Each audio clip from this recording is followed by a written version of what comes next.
Merci d'être avec nous sur les antennes de la télévision nationale. Au sommaire de ce journal, crime du 28 septembre 2009, réouverture du procès ce 18 décembre.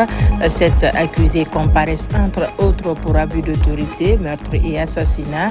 Colonel Bienvenu Lama donne sa version des faits, une première journée d'intenses débats. À l'Université de l'Abbé, des infrastructures modernes voient le jour. Elles sont inaugurées en présence des membres du gouvernement, des infrastructures pour renforcer l'excellence académique. Rétrospective 2025, place au secteur de l'élevage et de la pêche. Des changements ont été opérés, des initiatives qui montrent une volonté de structurer ces secteurs afin d'assurer la durabilité et leur contribution au développement économique du pays. Voilà pour les titres. Bonjour à tous et vous êtes les bienvenus dans ce 13h. Justice, crime du 28 septembre 2009, réouverture de procès. Ce 18 décembre, 7 accusés sont appelés à la barre pour abus d'autorité, meurtre et assassinat notamment. Cet autre groupe avait été cité par Toumba Diakité pour leur implication dans le recrutement de Kalia. À cette première audience, colonel Bienvenu Lama livre sa version des faits. Tierno Younoussaba, compte rendu d'audience. Jonction de procédure ou pas, le colonel Bienvenu Lama et 6 autres comparaissent devant le tribunal criminel de Dixine. La réouverture du procès des événements du 28 septembre constitue en réalité la poursuite du procès complémentaire, un an après la condamnation des Dadis, Toumba et leurs co-accusés. Il y aura jonction de procédure parce qu'ils sont tous poursuivis pour les massacres, les infractions commises au stade du 28 septembre en 2009. Et ensuite, c'est des personnes qui sont reprochées d'avoir, d'une façon ou d'une autre, participé, en tout cas de façon à donner les moyens pour les personnes qui ont eu à commettre les crimes au stade. Et nous ne sommes vraiment pas pour cette jonction de procédure. C'est pourquoi, dès l'entame du procès, nous nous sommes opposés à cette jonction. Heureusement que le président a compris qu'à l'entame de ce procès, il n'était pas question de procéder à une jonction de... Dans cette phase du dossier, il s'agit d'examiner le rôle des recrues de Kalia, leur présence sur les lieux et leur implication présumée dans les tueries. Des témoignages à charge, notamment ceux de Toumba contre Bienvenu Lama, ont motivé la réouverture du procès. Le tribunal criminel de Dixine, autrement composé avec la présence de nouvelles figures, va examiner les accusations et contre-accusations. Tout porte à croire que des confrontations pointent déjà à l'horizon. Évidemment, pour M. Toumba Diakité, ce sera une nécessité absolue parce que c'est lui le principal témoin à charge contre Bienvenu Lama. J'espère qu'il acceptera de venir témoigner et de réitérer surtout tous les propos qu'il a tenus à l'audience et au moment de son procès. Ce n'est pas nous qui demandons. C'est Toumba Diakité qui a dénoncé mon client. Il a refusé de venir à la confrontation, à l'instruction. Aucun juge, aucun parquetier ne l'y a contraint, ce qui n'est pas normal. C'est pourquoi nous dénonçons fermement cette injustice, ce déséquilibre entre les parties au procès. Bienvenu Lama et 6 autres accusés, dont 3 en fuite, seront interrogés pour plusieurs chefs d'accusation, abus d'autorité, meurtre, assassinat, viol, coups et blessures volontaires, enlèvement, torture, entrave aux mesures d'assistance et omission de porter secours. Cette procédure s'inscrit dans la lutte contre l'impunité et vise à rétablir les droits des victimes du 28 septembre 2009. La direction Farana, mise en service de la centrale de production d'oxygène. L'acte est officialisé par les ministres de la Santé et de la Défense nationale. Cette infrastructure sanitaire est la 7e du genre dans les régions administratives. Tierno Maroufba, Mohamed Mpati Kamara, reportage. La centrale de production d'oxygène médical de Farana vient couronner ce dispositif national en couverture de cet élément vital dans cette région administrative. L'oxygène produit dans cette centrale sera acheminé gratuitement dans les hôpitaux préfectoraux de la région de Farana. La réalisation de cette centrale permettra de sauver la vie des personnes vulnérables comme les bébés et les femmes enceintes. Elle incarne notre volonté commune que chaque mère, chaque enfant et chaque patient ait l'oxygène vital, sans obstacle ni inquiétude. Ce projet n'est pas seulement une infrastructure, c'est le symbole d'une coopération qui donne à chacun la possibilité de vivre et de s'épanouir. Cette infrastructure est le fruit d'un partenariat solide entre le gouvernement à travers le ministère de la Santé et l'UNICEF par le biais du Fonds mondial. Les premières bouteilles d'oxygène produites par cette centrale sont pour la plupart acheminées dans plusieurs structures sanitaires de la région de Farana. La centrale de production d'oxygène médical que nous inaugurons aujourd'hui répond à un enjeu vital. L'oxygène est un médicament essentiel, indispensable à la prise en charge des urgences, de détresse respiratoire, des femmes enceintes dans des situations compliquées et difficiles, des nouveau-nés et des patients atteints de maladies chroniques. Avec cette infrastructure, Farana renforce son autonomie sanitaire et réduit durablement sa dépendance aux approvisionnements extérieurs. Nous remercions le général Mamadi Doumbouya, le président de la République, pour sa vision stratégique, c'est-à-dire à long terme, la construction d'une structure sanitaire, d'une architecture de santé pour le pays, et qui est en cours depuis 4 ans. Nous félicitons le ministre de la Santé pour l'application des instructions du chef suprême des armées par un esprit dynamique. À travers la réalisation de cette centrale d'oxygène, une avancée majeure vient d'être franchie dans la prise en charge des complications respiratoires dans cette région. C'est un ouf de soulagement pour les patients et médecins de l'hôpital préfectoral de Sigiri. Une centrale thermique de 60 kW couplée à une capacité de stockage de 120 kWh sera réalisée dans 3 mois. C'est un don des ressortissants qui espèrent mettre fin aux coupures d'électricité à l'hôpital à la cérémonie de pose de la première pierre à mobiliser du monde. Moussa Komara. Chaque jour, l'hôpital préfectoral de Sigiri accueille des patients. Mais les coupures d'électricité ont longtemps fragilisé certains services vitaux, l'urgence, la maternité et le bloc opératoire. Vraiment, ici, il n'y a pas de lumière. Nous sommes dans l'obscurité. Pour même donner des médicaments aux patients, il faut allumer la torche. Vraiment, si vous pouvez nous venir en aide, ça sera un offre de soulagement. À la maternité de Sigiri, il y a beaucoup de coupures de courant. Pour répondre à ces défis, ces fils ressortissants posent la première pierre de construction d'une mini-centrale thermique de 60 kWh couplée à une capacité de stockage de 120 kWh. Une solution énergétique moderne qui sera conçue pour garantir une alimentation électrique continue et sécurisée. Le choix de l'hôpital par rapport à ce projet, c'est vraiment venir en aide au président de la République qui fait déjà pas mal d'efforts pour résoudre les différents problèmes de la population. Eh bien, chacun essaie de jouer son rôle à son niveau. Aujourd'hui, on a été interpellé par rapport à cette situation et qu'on a avec plaisir secouru, donc en apportant une centrale, une mini-centrale solaire qui va venir en supplément de ce que EDG fait déjà sur le terrain. Grâce à cette nouvelle source d'énergie, le personnel médical peut désormais travailler dans de meilleures conditions, sans interruption de jour comme nuit. Les travaux vont durer 1 mois et demi.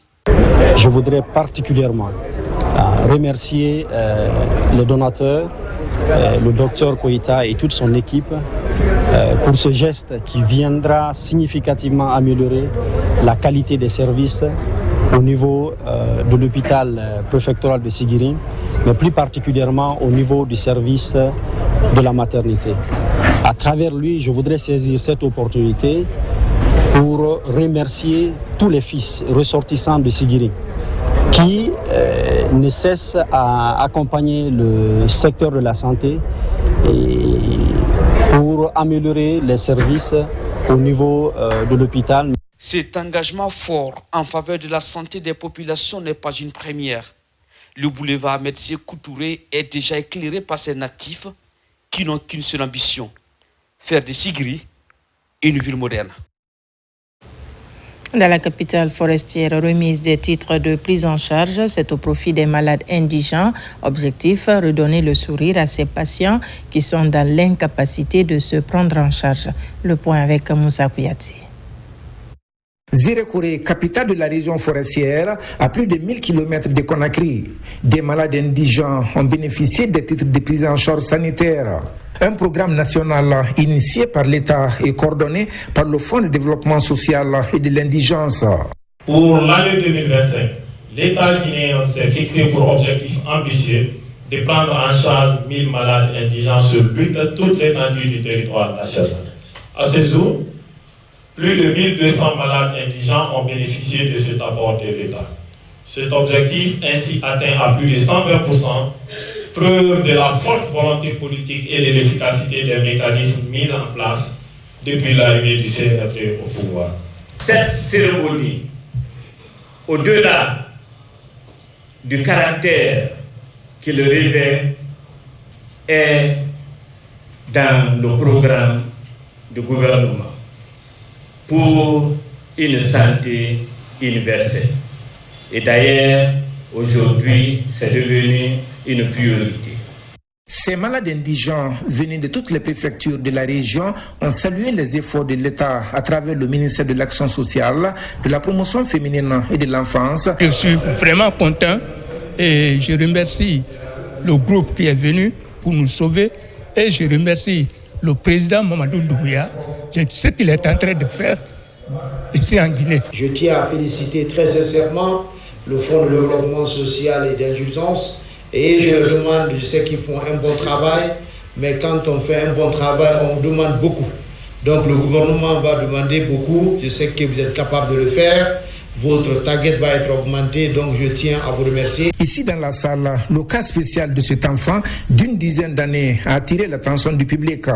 Ses parents en larmes ont sollicité l'intervention personnelle du chef suprême des armées pour pouvoir l'évacuer en dehors du pays. 18 décembre 2023, 18 décembre 2025, il y a 2 ans, le dépôt d'hydrocarbures de Kaloum était ravagé par les flammes. Un deuxième anniversaire sur fond de tristesse. Au-delà des pertes en vies humaines, plusieurs femmes entrepreneurs ont vu leur business négativement impacté. La page est tournée, elles bénéficient des subventions. Ce jeudi, les opérations ont démarré. Mohamed De Camara. En décembre 2023, un incendie a touché le dépôt principal d'hydrocarbures de Kaloum. Cet incident tragique a coûté la vie à plusieurs personnes, également des économies des femmes entrepreneurs lourdement impactées. Pour élever l'économie de ces femmes sinistrées après l'incendie, le FMI, à travers le ministère de l'économie et celui de la promotion féminine, vole au secours de ces femmes.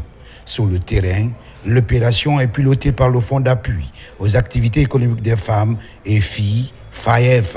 Il était important pour nous que ces femmes puissent se relever après cet incendie. Mais donc aujourd'hui, c'est une suite logique parce que nous avons apporté les premiers soutiens économiques à ces cibles.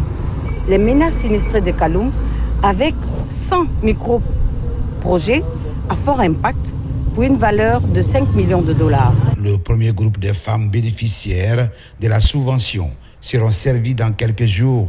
Mais bien avant, certains règlements de partenaires microfinance Cofina seront édictés. Nous remercions le ministère de la promotion des femmes qui s'est beaucoup investi.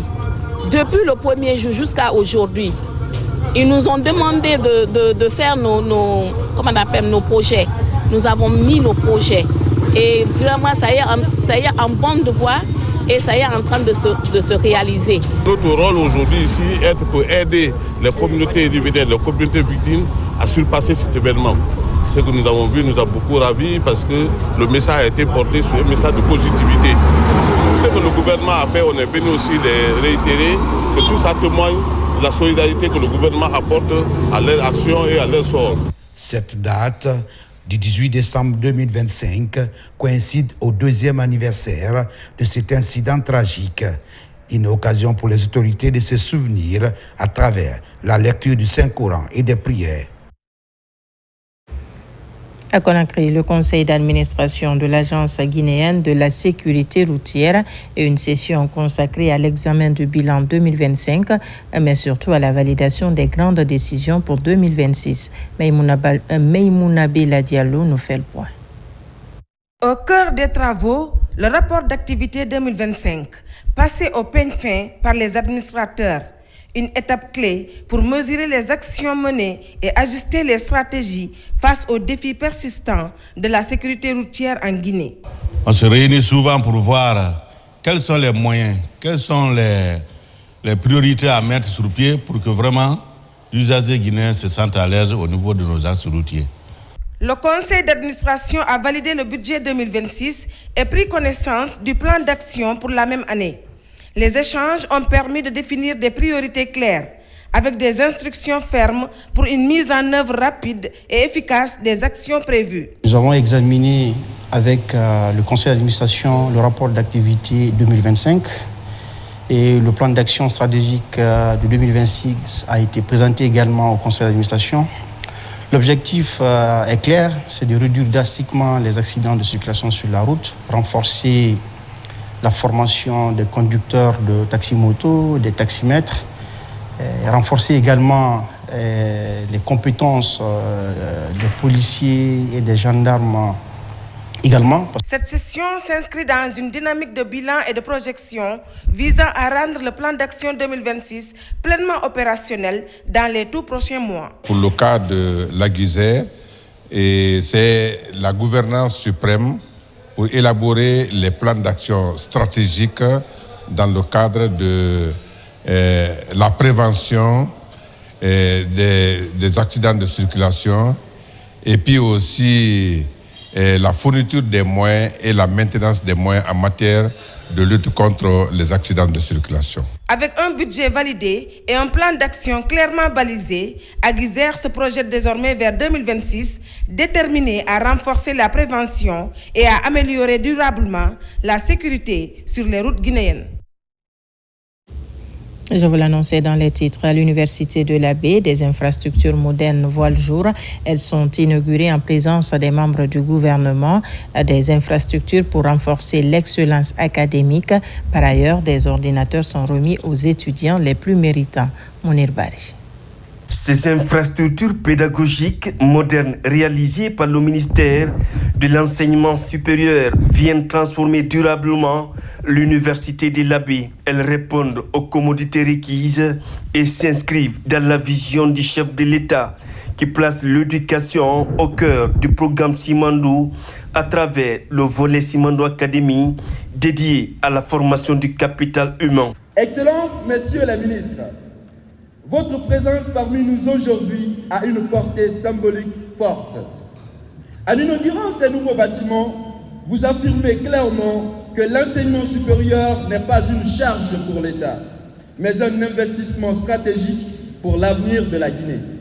C'est un message fort adressé à la jeunesse. La République croit en elle et mise sur son intelligence. Sous le leadership du ministre Alpha Bakar Bari, cet investissement majeur vise à doter les institutions du pays d'infrastructures innovantes, durables et adaptées aux exigences académiques modernes. J'engage monsieur le recteur et son équipe à engager également très rapidement les démarches et donc de prévoir dans le budget 2026 l'ameublement des bâtiments qui restent, l'équipement de la bibliothèque, ainsi que l'aménagement de l'extérieur de ces infrastructures. Nous sommes à notre énième inauguration d'infrastructures. Nous en sommes très fiers, parce que cela répond à une problématique fondamentale. Pour que l'enseignement supérieur, la recherche scientifique et l'innovation puissent se développer, il faut avoir des infrastructures de qualité. Avec ces réalisations aux standards internationaux, le visage de l'Université de la Baie est profondément transformé, offrant aux étudiants et encadrants un cadre d'apprentissage plus performant. En ce jour d'inauguration, je ressens à la fois de la fierté et de l'humilité. Fierté pour le chemin parcouru depuis la création de l'Université de la Baie, pour les efforts consentis, pour la confiance renouvelée par les autorités nationales. Humilité parce que ces réalisations nous obligent elle nous impose de hisser notre niveau de performance, de discipline et d'engagement. En marge de cette inauguration en série, le ministre échange avec les étudiants et les encadrants. La cérémonie est également marquée par une séance de fitness et la remise d'une importante quantité d'ordinateurs aux étudiants distingués par l'excellence académique. Un tour à l'usine de pommes de terre de Mamou. La patronne de l'industrie et des PME est de passage après la rénovation des installations. C'est dans l'optique de réactiver la machine industrielle de la Guinée. Ali Badara Kondé. Le gouvernement poursuit sa politique de relance industrielle.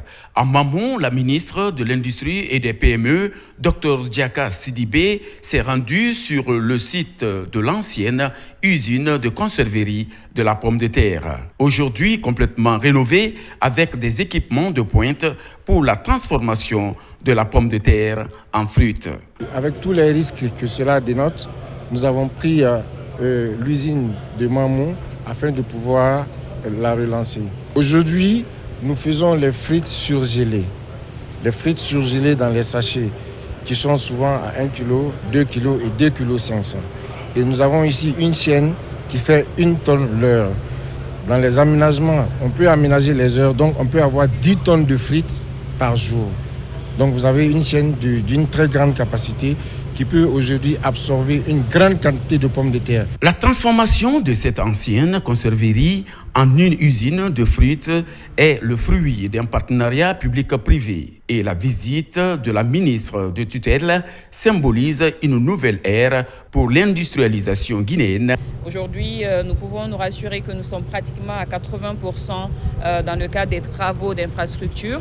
La chaîne est déjà installée et nous espérons que dans les 2 prochaines semaines, nous allons mettre les lignes en marche pour le test et que nous puissions avoir aussi des produits de qualité. Désormais, qu'on se dise quand même la région de Mamou, Pita et autres qui sont le cœur battant même de la pomme de terre. Nous avons voulu que cette usine s'implante ici et que nous puissions avoir désormais des frites surgelées en Guinée. Non loin de cette unité industrielle, Dr Diaka Sidibé a poursuivi sa visite dans les installations de l'ancienne usine d'outillage agricole de Mamou. Elle était autrefois dédiée à la fabrication d'outils et d'équipements agricoles.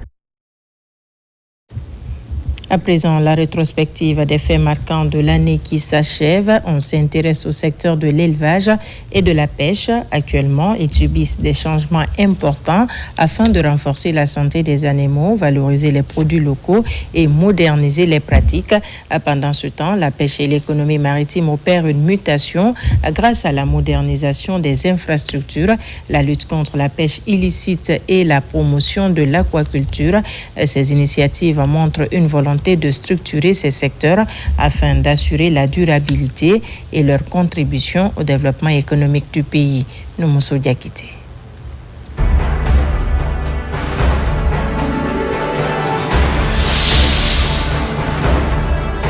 L'année qui s'achève aura été marquée par une dynamique nouvelle dans le monde rural guinéen, affirmant ainsi son rôle essentiel dans le développement national. Au ministère de l'Élevage, sous la direction de Félix Lama, des mesures réglementaires ont été mises en place, telles que l'élaboration de textes d'application du Code pastoral, du Code de l'élevage et des produits animaux, ainsi qu'un guide des bonnes pratiques en élevage intensif. Pour relancer la filière avicole et en réponse à la grippe aviaire, le ministère a distribué gratuitement 600 000 poussins et 400 tonnes d'aliments, subventionné 100 000 tonnes de maïs, en plus d'appuyer les porciculteurs de la région forestière. 851 fermes fonctionnelles ont été intégrées dans une base de données nationale en cours de conception et un réseau vétérinaire national a été mis en place, renforcé par un dispositif de vaccination plus efficace. Ainsi, une campagne nationale de vaccination gratuite contre la rage avec 300 000 doses disponibles a été lancée, accompagnée d'un outil digital innovant pour surveiller la santé des animaux vaccinés. Pour résoudre les conflits entre éleveurs et agriculteurs, des mesures strictes ont été prises par le président Mamadi Doumbouya et supervisées par le ministre Félix Laban en octroyant des zones de pâturage et en interdisant la transhumance frontalière. Par ailleurs, un partenariat avec l'Agence brésilienne de coopération a été établi pour améliorer la génétique des vaches de la race locale Ndama et un programme national d'insémination de 2000 vaches a été lancé avec la FAO.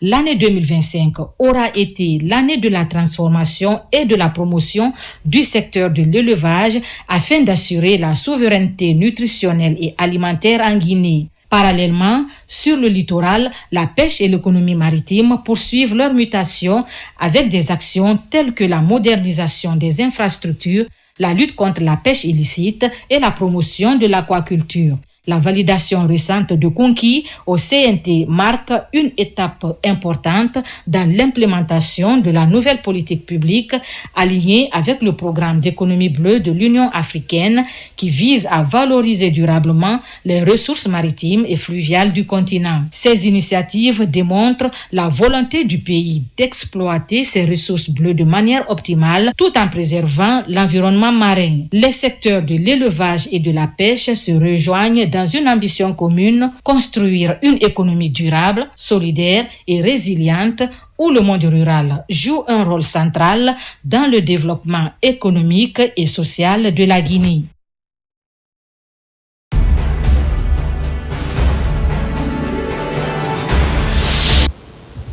Et pour terminer, à l'approche de la présidentielle du 28 décembre, les mobilisations citoyennes autour de la paix s'intensifient. À l'Abbé, le Conseil national des jeunes de Guinée, soutenu par la Direction générale des élections, organise une mobilisation citoyenne.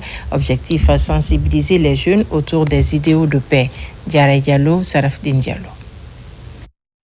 Pour prévenir les tensions, le ministère de l'administration du territoire, en collaboration avec le ministère de la jeunesse, lance une initiative de mobilisation citoyenne. Portée par la Direction générale des élections et le Conseil national des jeunes de Guinée. Elle vise à promouvoir la paix, la cohésion sociale et le vivre ensemble, avant, pendant et après les scrutins. Madame la directrice accordait beaucoup de prix à la paix. Elle a jugé nécessaire de collaborer avec beaucoup d'entités, notamment le Conseil des jeunes de Guinée. Ce conseil va consacrer tout son temps à travers toute la République de Guinée, prendre son bâton de pèlerin, véhiculer ce message. Les jeunes occupent 77,03% de la population guinéenne, donc la majorité écrasante, et que c'est ces jeunes aujourd'hui qui sont la cible de tous les acteurs sociopolitiques du pays. Et c'est ces jeunes qui vont aller aux urnes le 28 décembre 2025 pour se prononcer. Et nous, on s'est dit qu'il est vraiment important, voire même crucial, que ces jeunes puissent être conscientisés, puis puissent adopter un comportement responsable. À l'Abbé, la rencontre mobilise de nombreux jeunes venus échanger avec les responsables sur les enjeux électoraux et la préservation de la paix. La jeunesse, c'est le poumon de la société. Nous sommes des ambassadeurs de la société. Ils ont eu l'idée de nous inviter à cette activité-là pour véhiculer des messages autour de nous aussi. Je les remercie beaucoup pour cette initiative. Nous sommes à l'horizon des élections qui s'annoncent bientôt. Vraiment, je salue l'idée de Madame la directrice générale des élections, en même temps le Conseil national des jeunes, qui ont eu ce privilège de venir vulgariser une sensibilisation dans la région administrative de l'Abbé pour la consolidation de la paix et de vivre ensemble. Cette sensibilisation du CNJ Guinée, appuyée par la Direction générale des élections, cherche à renforcer la confiance entre citoyens. La jeunesse de l'Abbé s'engage ainsi à prévenir les tensions et à encourager une participation responsable pour une paix durable. Voilà qui met fin à ce journal. Merci de nous avoir reçus chez vous. L'actualité se poursuit sur notre site le www.rtgguinée.info. On se retrouve à 17h pour d'autres informations de la Guinée, notre paradis, terre de richesse et d'innovation.